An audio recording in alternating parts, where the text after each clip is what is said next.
Сәлеметсіздер ме балалар? Бүгінгі сабаққа қош келдіңіздер. Бүгін біз сіздермен екінші сабақ ауызша және жазбаша сөйлеу тақырыбын өтетін боламыз. 5-ші жаттығу мәтінді түсініп оқы. Біздің еститін және айтатын сөзіміз ауызша сөйлеу деп аталады. Бұл дыбыс арқылы беріледі. Жазбаша сөйлеу жазылып берілетін хабар. Сөйлеудің бұл түрі бірден пайда болған жоқ. Алғашқыда адамдар айтқысы келген ойын суретпен бейнелеген.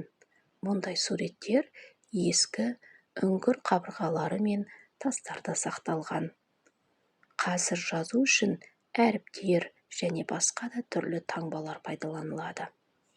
Ал енді балалар, осы мәтін бойынша берілген сұрақтарға жауап берейік. Ауызша сөйлеу дегеніміз не? Балалар, ауызша сөйлеу деп отырғанымыз біздің еститін және айтатын сөздеріміз.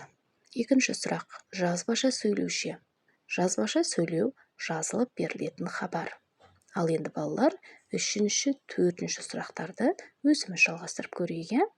3-ші сұрақ, алғашқы адамдар ойын қалай жеткізген? Алғашқыда адамдар айтқысы келген ойын суретпен бейнелеген.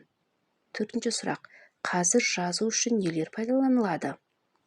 Балалар, қазір жазу үшін әріптер және басқа да түрлі таңбаларды біз пайдаланамыз, Мәтіннің алғашқы бөлігін көшіріп жаз дейді.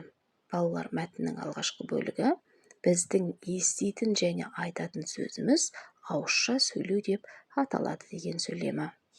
6-ші жаттығу. Суреттегі заттар арқылы сөйлеудің қай түрі жүзеге асады?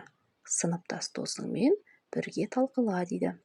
Балалар, суреттегі заттардың біріншісінің атауы теледидар, ал екіншісі бізде компьютер екен, Балалар, теледидар арқылы сөйлеудің ауызша түрі жүзеге асады, Себебі біз теледидарды көріп отырып, бір-бірімізге түсінік айтамыз, немесе бір-бірімізге болып жатқан қызықты оқиғаны айтады екенбіз, Ал екіншісі компьютер, Біз бұл компьютер арқылы сөйлеудің жазбаша түрін жүзеге асырамыз, Себебі өзімізге қажетті заттарды осы компьютерға теріп, жазып, сақтап, және де басқа істерді жүзеге асырады екенбіз. Сондықтан да біз компьютерді жазбаша жазудың түріне жатқызады екенбіз.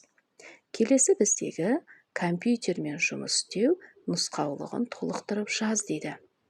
Балалар, бұл жерде бізде 2 нұсқаулық берілген, ары қарай 3-ші, 4-ші нұсқаулықты толықтырып жазамыз, Бірінші, экранға жақын отырма.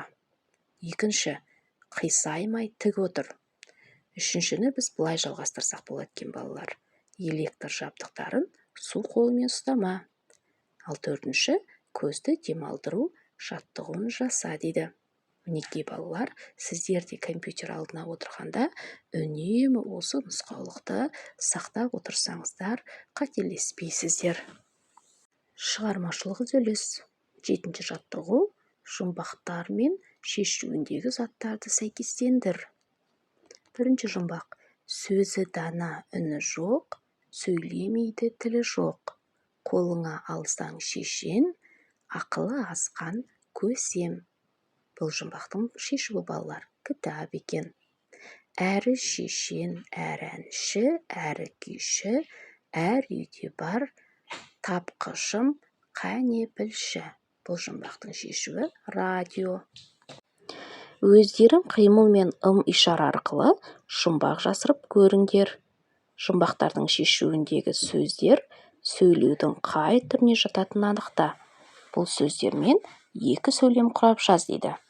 Балалар, мына суретке қарайтын болсақ, радио бізде ауызша сөйлеуге жатқызылады, ал кітап жазбаша сөйлеуге жатқызылады. Енді балалар, осы радионы және де кітапты қосып, біз 2 сөйлем жазайық, 1-ші сөйлем. Менің әкем кітап оқығанды жақсы көреді. 2-ші сөйлем. Ал әжем болса, радио тыңдағанды ұнатады. 8-ші жаттығу. Суреттегі заттардың алғашқы әріптерінен сандардың реті бойынша сөз шығарып айт дейді. Балалар, бұл жерде түрлі бізде суреттер берілген, соның реті бойынша біз осы сөзді табу керекпіз, иә?